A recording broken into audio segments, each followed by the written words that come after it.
Muito obrigado por vir, Horion. Prazer meu estar aqui. Que música... Por que tocar essa música pro Horion? A música chama-se Amazing Grace, que é o Grace assombroso. Claro. Ah, espero que tenha gostado. Claro, maravilha. Tá, vamos embora então. Tudo bonito.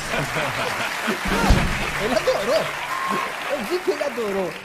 Você tá no Brasil para fazer uma série de palestras. Também eu faço palestras, exato. E você tá no Brasil agora para isso. Para fazer algumas, exato. Por que você saiu dos Estados Unidos, onde estão pagando em dólar, para fazer palestra no Brasil e ganhar em real nesse momento? Porque o que acontece é o seguinte, eu faço palestra no mundo inteiro, entendeu? Não é só nos Estados Unidos ou no Brasil. E eu, como você sabe, eu sou professor de jiu-jitsu há muito tempo, Sim, a vida inteira. claro.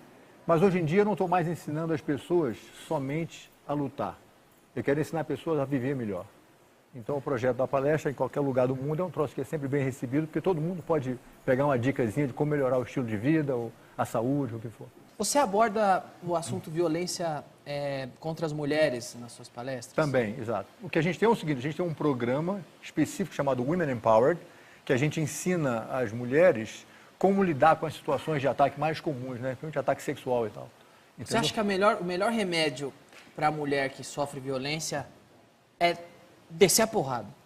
Não é descer a porrada, porque você não pode querer que a mulher dê uma porrada num marmanjo, é muito difícil. Nem com muita técnica. Com muita técnica, a ideia é capacitar ela para se defender com eficiência, entendeu? Você não pode esperar que ela tenha a condição de dar pancada no cara. A ideia não é que ela consiga destruir o cara, ela consiga sobreviver e escapar do assalto. Se ela conseguir escapar das intenções dele, ela ganhou.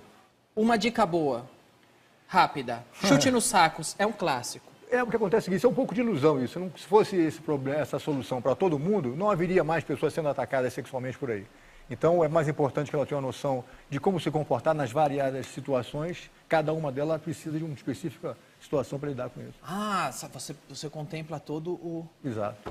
Demais. Você está lançando também a Dieta Gracie, o segredo dos campeões. E já está lançado há alguns anos, é um sucesso muito grande, e essa é uma parte importante das minhas palestras. Eu dei uma folhada aqui no livro e eu gostei muito, porque é uma proposta de uma vida saudável, mas tem uma notícia um pouco triste aqui. Não pode comer bacon? Você pode comer o que você quiser. Eu não como bacon. É? Porque o bacon não é bom para Mas a Dieta Gracie não admite o bacon. A Dieta Gracie não recomenda o bacon. Cervejinha no final de semana. A minha teoria é o seguinte, inclusive está no livro. Se a pessoa gosta de tomar uma cervejinha de vez em quando, você devia pelo menos comer certo a semana inteira. Em vez de comer tudo errado e tomar cervejinha, pelo menos você come a semana inteira certo e toma cervejinha no fim de semana. A Dieta Gracie trabalha com uma certa compensação. É mais a combinação dos alimentos, viu? A ideia é você combinar a cada refeição, comer os alimentos para que a combinação, a reação química desses alimentos evitem a acidez no organismo, a acidez no sangue. Então a ideia é fazer com que o seu organismo fique alcalino em vez de ácido. Então as pessoas, às vezes, por ignorância, comem comidas gostosas e, sem saber, estão fazendo uma reação, estão causando uma reação química negativa que é ácida. E o conceito da Dieta Gracie é que as pessoas aprendam a combinar os alimentos para que elas possam evitar a acidez e, consequentemente, não ter o problema. Esse aqui é o segredo. Demais. Mas, Muito Danilo, bom. eu tenho uma curioso. curiosidade pessoal, esse sobrenome Gracie é americano ou não? Escocês. Ah, escocês. É, 1801, George Gracie veio da Escócia para o Brasil para buscar aventura e tal, e depois teve várias gerações de filhos e a gente está aqui com esse nome de Gracie até hoje. E sua família acabou ficando muito famosa com jiu-jitsu. Aqui, Com jiu-jitsu, exato. como todos sabem, e seu livro reforça, você introduziu o jiu-jitsu nos Estados Unidos. Exato. O Bruce Lee introduziu o Kung Fu nos Estados Unidos. Você introduziu o jiu-jitsu. Você é tipo o Bruce Lee brasileiro, cara. É, só que a diferença é o seguinte, o Kung Fu do Bruce Lee é muito bom, mas não é tão eficiente quanto o nosso jiu-jitsu brasileiro. Agora, aliás, Se o Bruce Lee, eu tenho que dizer o seguinte, se o Bruce Lee estivesse vivo, dava entendeu? um Ele pau nele. estaria fazendo jiu-jitsu com a gente, com certeza. Você dava um pau no Bruce Lee? você daria um pau no Bruce Lee? Fala a real. Se os dois O fossem... jiu-jitsu é mais eficiente do que ele pratica. Você acha que venceria o Bruce Lee? Bruce Lee. Sério? Certo, claro. Cara, eu queria ter visto isso. Você acha que o Bruce Lee seguia a Dieta Gracie? Rapaz, ele é um cara muito evoluído, muito inteligente, um pesquisador, um grande esquilo. Então eu acho que ele, sei lá, se ele faria Dieta Gracie ou não, mas o jiu-jitsu eu tenho certeza que ele faria. Agora, qual a diferença do jiu-jitsu Gracie pro jiu-jitsu japonês, pro original, que é japonês? Boa pergunta. Quando meu avô Gastão, há 100 anos atrás, era um cara muito influente na época, chegou naquela época, mais ou menos 1914 ou 15, veio para o Brasil o Mitsui Maeda, que era professor de jiu-jitsu do Japão. Ele, o meu avô, ajudou o professor Maeda a se estabelecer em Belém do Pará. Então o professor Maeda, para mostrar gratidão ao meu avô, se ofereceu a ensinar o jiu-jitsu ao meu tio Carlos, que na época tinha 13 para 14 anos de idade. O tio Carlos praticou com esse professor japonês durante alguns anos, e quando a família Gracie mudou-se de Belém do Pará para o Rio de Janeiro, o tio Carlos, com 18 para 19 anos, abriu a Academia Gracie e começou a ensinar aos amigos e compartilhar com os irmãos dele mais novos o jiu-jitsu japonês que ele tinha aprendido com o professor Maeda. O meu pai, Hélio Gracie, era um cara de saúde muito frágil. Ele corria um lance de escada e tinha vertigens e tal. Então, os médicos, na época, recomendaram que ele praticasse nenhum esporte, ficasse só assistindo os irmãos fazendo jiu-jitsu. O meu pai era 11 anos mais novo que o meu tio Carlos, entendeu? Então, ele ficava só assistindo os irmãos praticar, aquele negócio todo. Então, um dia, depois de muitos anos assistindo os irmãos praticar jiu-jitsu e decorar as técnicas e tal, os meus tios, uma vez, não estavam em casa e um aluno chegou para tomar uma aula com eles. Como não tinha ninguém em casa dos irmãos mais velhos, o meu pai se ofereceu a dar aula para esse aluno. Então, o aluno aceitou a ideia e o papai foi no ringue e deu aula para o cara.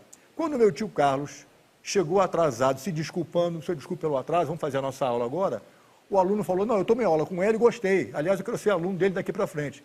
Então, o papai foi promovido a ser professor pelo próprio aluno.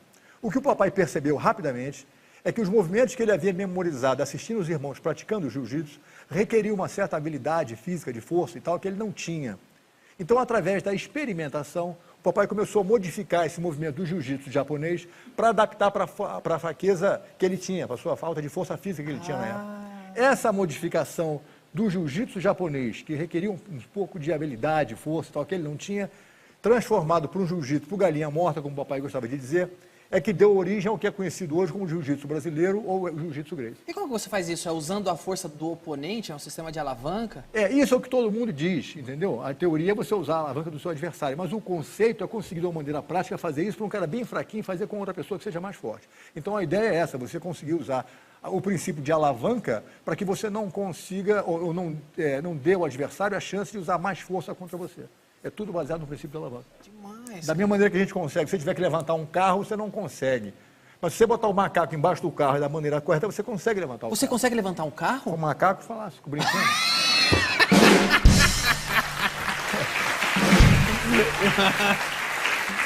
E foi esse jiu-jitsu que você foi levar para os Estados Unidos? Exatamente. Quando a gente estava falando, quando eu falei aqui, você levou um estilo de um país para os Estados Unidos, você é o Bruce Lee brasileiro. Você disse assim, que é isso? Eu daria um pau, o jiu-jitsu Gracie daria um pau no estilo do Bruce Lee.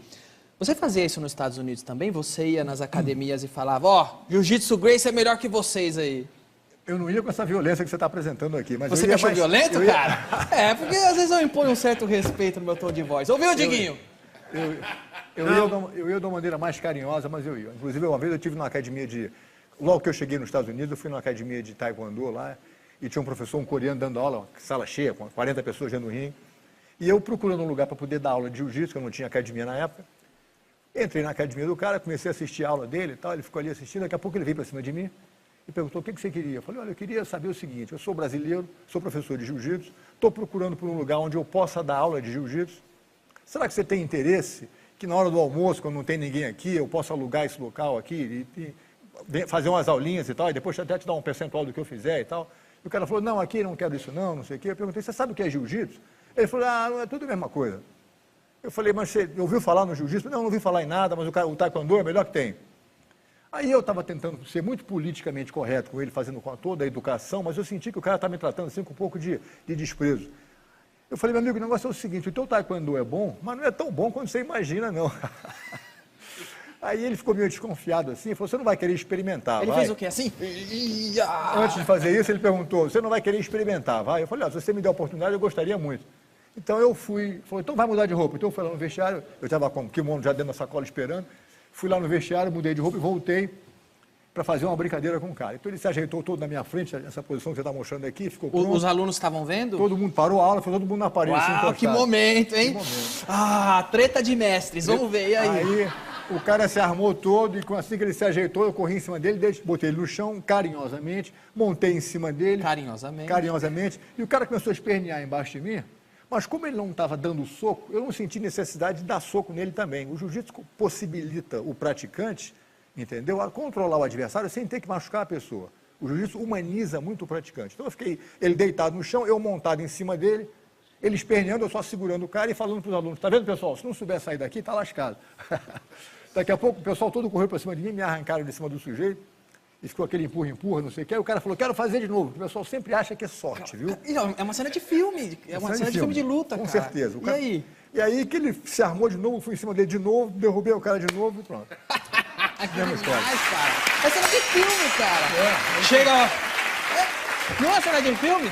Chegou o forasteiro na cidade e fala, quem é o mestre? Ele é o mestre.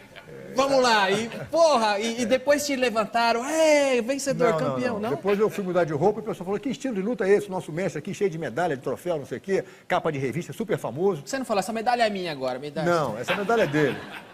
E ninguém entendeu com a facilidade com a qual eu levei o sujeito para o chão e dominei a luta tão rápido. Ninguém estava entendendo. O cara é muito famoso nos Estados Unidos. Você chegou a fazer, desculpa interromper. Não, eu ia dizer para ele, o pessoal falou, que tipo de luta é esse? Eu falei, isso é Gracie Jiu-Jitsu e tal. O pessoal, a gente nunca ouviu falar nisso. Eu falei, mas vocês vão ouvir. Mas vão ouvir. Exato. E se não ouvirem, fiquem tranquilos que eu voltarei aqui.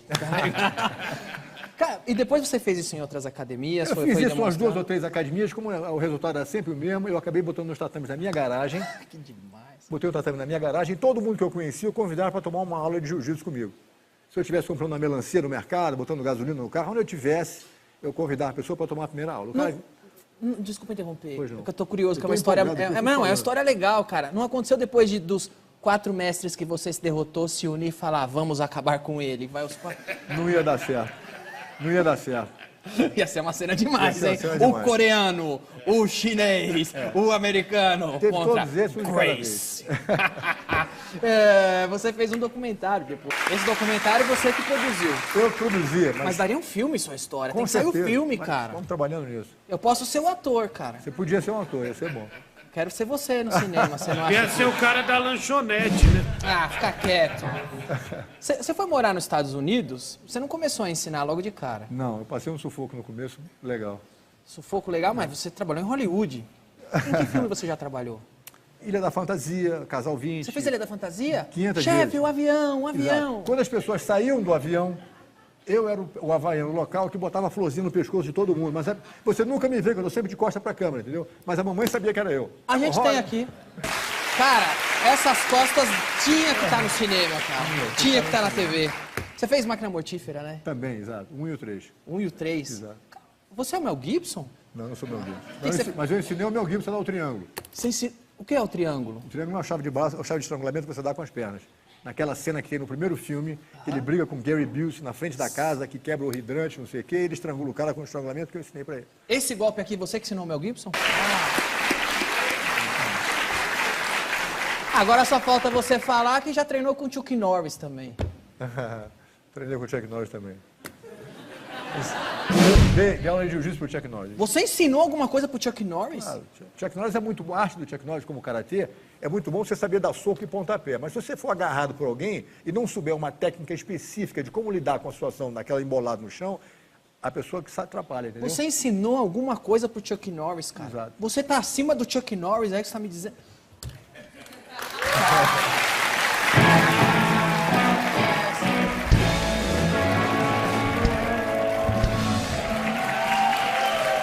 Chegou a dar até treinamento pro exército americano, né? Exato, também. Então quer dizer que se o Brasil entrar em guerra com os Estados Unidos e os Estados Unidos der um pau no Brasil, a culpa é sua. O exército americano está todo fazendo jiu-jitsu. É uma pena que o exército brasileiro, que tem esse troço na mão, não tire vantagem disso da maneira correta. Mas, enfim. Eu quero ver se tiver uma guerra. Jiu-jitsu contra capoeira. Quem será que você... Cara, todo lutador de MMA, de UFC que eu entrevisto, de jiu-jitsu principalmente, eu fico cutucando a orelha que tem... Por que sua orelha não é toda ferrada igual dos caras? Porque eu sei o que eu estou fazendo. O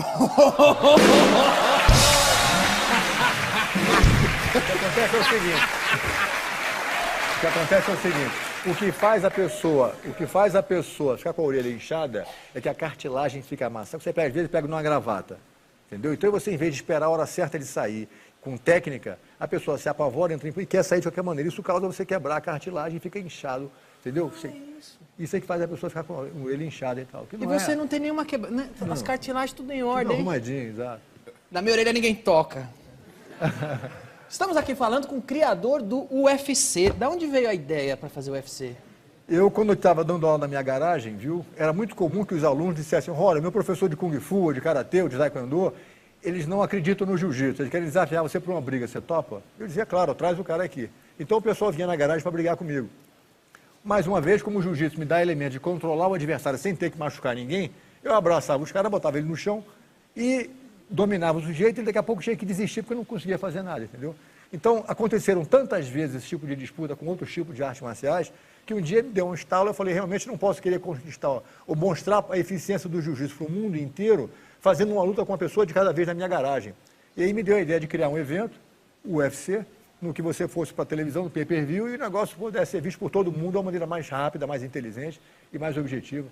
A intenção, então, do UFC não era entreter ao público, era provar a superioridade do jiu-jitsu, Gracie. Bom, eu acreditava que era o jiu-jitsu, mas todo mundo acreditava, cada um, que a sua arte marcial era melhor. Então, a finalidade do jiu-jitsu era quase que uma ideia educacional. Você bota dois estilos de luta diferentes e quem ganhar é o melhor. Entendeu? Então, o jiu-jitsu provou ser o mais eficiente porque o Royce ganhou de todo mundo. As regras eram diferentes no começo. Não tinha regra, né? Era o famoso vale tudo. Era o vale tudo. Cabeçada, soco, Cara, pontapé, você tudo. sobreviveu a uma época sem regras, com a orelha intacta. Parabéns, A cara. técnica Parabéns. Ali não tinha regras.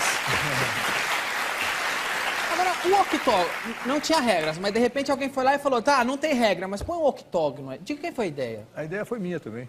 Pelo seguinte, porque, baseado na minha experiência, eu tinha assistido muita briga e participado em algumas também, onde você vê num ringue de boxe, o cara começa a apanhar, ele foge pelo meio das cordas.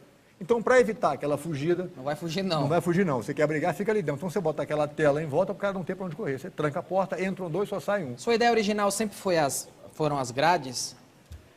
Antes de chegar nesse ponto, entendeu? Um aluno meu, John Milius, que é diretor de cinema, inclusive fez o filme Do Conan. Do Conan Bárbaro. Conan Bárbaro. Ele foi seu aluno, cara? Um aluno meu também. Então, o John Milius e eu começamos a desenhar o octágono baseado numa ideia de evitar o cara poder fugir. Então, a gente pensou naquela época em fazer um tanque com jacaré em volta, porque se os caras quisessem fugir, o jacaré comigo. Tubarão. Seria cerca demais, elétrica, cara. pensamos em tudo, Seria cara. sensacional. Ai, não, mas eu sei como é que é. Por que vocês desistiram da ideia? Porque é mais civilizado fazer negócio com a tela, né? Ah, quem tá ligando, cara? São jacarés, tinha que ter ido por aí.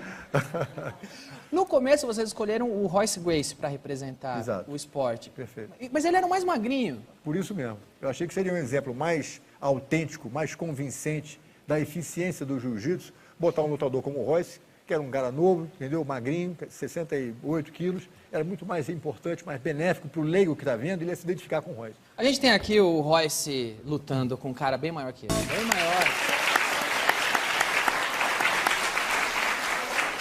Eu gostei da ideia do jacaré. Com o jiu-jitsu, se você quisesse fugir, você conseguiria dominar o jacaré? De repente, ia ser meio complicado o negócio. Você vendeu sua parte do UFC? Vendi minha parte do UFC. Por quê? Pelo seguinte, porque depois do UFC 4, durante o UFC 4, naquela época a gente tinha 2 horas para transmissão de pay-per-view, de satélite, né? 2 horas. Os shows 1, 2 e 3 duraram exatamente 2 horas. O número 4 durou 2 horas e 3 minutos. Ou seja, quando eram exatamente 2 horas, a transmissão pay-per-view para o mundo inteiro foi interrompida. Então foi a maior confusão na história de pay-per-view de todos os tempos, foi aquela interrupção da luta. Depois disso, os meus sócios falaram, ora, a gente não pode correr o risco de ter a luta interrompida, o evento interrompido mais uma vez. Porque como naquela época não tinha tempo de luta, a luta começava e ficava durando o tempo que fosse, não tinha round, né, que eu quero dizer. Então, eles falaram que tinha que colocar round para você poder planejar o tamanho do show. Porque como é um show de televisão, você tem que ter... Para adequar para a TV e para ter, imaginou, a entrada comercial entre os rounds também. Exato. Não tinha entrada comercial naquela época, mas era para entrada para televisão, para você poder planejar. Se são Ok. 2 horas de pay-per-view, são 2 horas. Aham. Como naquela minha época anterior não tinha tempo, podia durar mais de 2 horas. Eles não podiam correr esse risco. Então, depois dessa confusão que houve, que, como eu disse a vocês, foi um maior tumulto na história do pay-per-view, o pessoal resolveu implementar o tempo de luta, round de 5 minutos. O meu ponto de vista é o seguinte, quando você coloca tempo de luta numa briga dessa magnitude, o lutador já entra sabendo que a luta vai durar 5 minutos, o round. Isso muda a dinâmica da luta. Ele começa a usar o relógio da cabeça dele.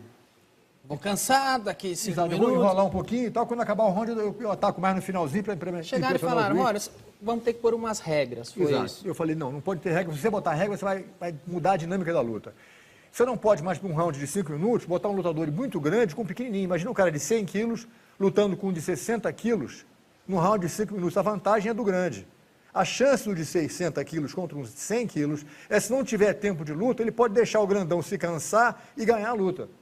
Mas se for um round curto, quando o grandão cansa, já acabou o round. Entendi. Entendeu? Então, o tempo atrapalha. Aí você ficou irritado e vendeu? Não, irritado não. Mais Dei um sorriso e falei, olha, pessoal, não é bem isso. O que acontece é o seguinte... Me dá minha grana aí, então. Mais ou menos. O que acontece é que quando você bota também tempo de luta, você tem que ter pessoas do mesmo peso.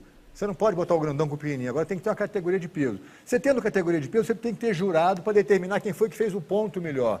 E fica muito subjetivo. Agora o jurado fica dizendo, eu acho que aquele cara lutou melhor, não, aquele ali fez mais pontos. Fica tudo assim. Além disso...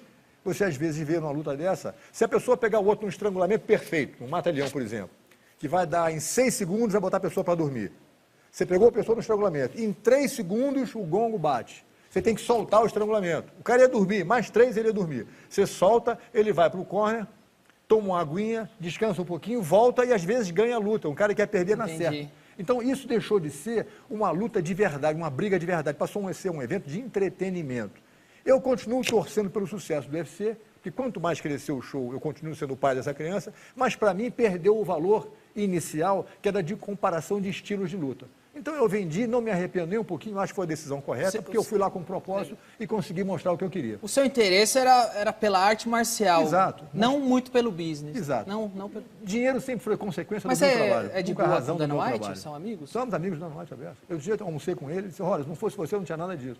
Eu falei, a minha impressão que eu tenho é que eu tive uma criança, você adotou o moleque pequenininho, mandou para Harvard, agora o moleque manda no Wall Street, e eu continuo sendo o pai da criança. Portanto, eu desejo um bom sucesso e eu sou fã do trabalho de marketing. Mas imagino eu que eles você fazem. falou, mas então, Dana White, paga a conta aí dessa vez. Aí. Você vai jantar com ele. Bom, já que você discorda um pouquinho dos rumos que o UFC tomou e não está mais envolvido com o UFC na parte do business... Estou num projeto mais importante agora. Então, mas eu quero aproveitar que você está aqui para sugerir outras modalidades que eu criei aí. Se você quiser ser meu sócio, quiser ser o embaixador dessas ideias lá nos Estados Unidos. A primeira modalidade é o seguinte, é um campeonato onde os dois lutadores ficam chapados e entram no ringue. Eu estou chamando isso de THC. O que você acha, campeonato? É uma boa ideia, não? Não é muito meu estilo, não. Tá ok. Então, tudo bem, eu tenho outra pra você, cara. O que você acha de um campeonato? Rinha de galo. O brasileiro adora rinha de galo. A gente vai profissionalizar os galos, colocar os dois no ringue. Eu tô chamando isso de KFC. O que você acha? Pode... Quer me apresentar, não? Deixa eu ver a próxima. Ok, essa você vai gostar, eu tenho certeza, cara. Para os barrigudos que quer lutar, para os caras que só ficam lá em frente à televisão assistindo o UFC, mas não lutam nada, eles ficam frustrados, sabe? Eles querem participar de uma luta. Então, eles podem participar com o dedo. Eu estou chamando isso de UF-dedo. Aliás, eu quero convidar você para fazer. Eu sou o azul, tá legal? É uma lutinha de dedo. Eu quero que você... Isso. Vem cá. Eu quero que você... Esse é o meu shortinho, tá sem patrocínio ainda. Pessoal, se alguém quiser patrocinar o meu dedo, tá aqui, tá legal? Pense na sua marca aqui, nesse short, tá? Pode pôr a mão aqui, eu vou te ensinar. Tem uma trilha de luta, que o negócio é sério aqui? Boa. O dedo que ficar por cima ganha.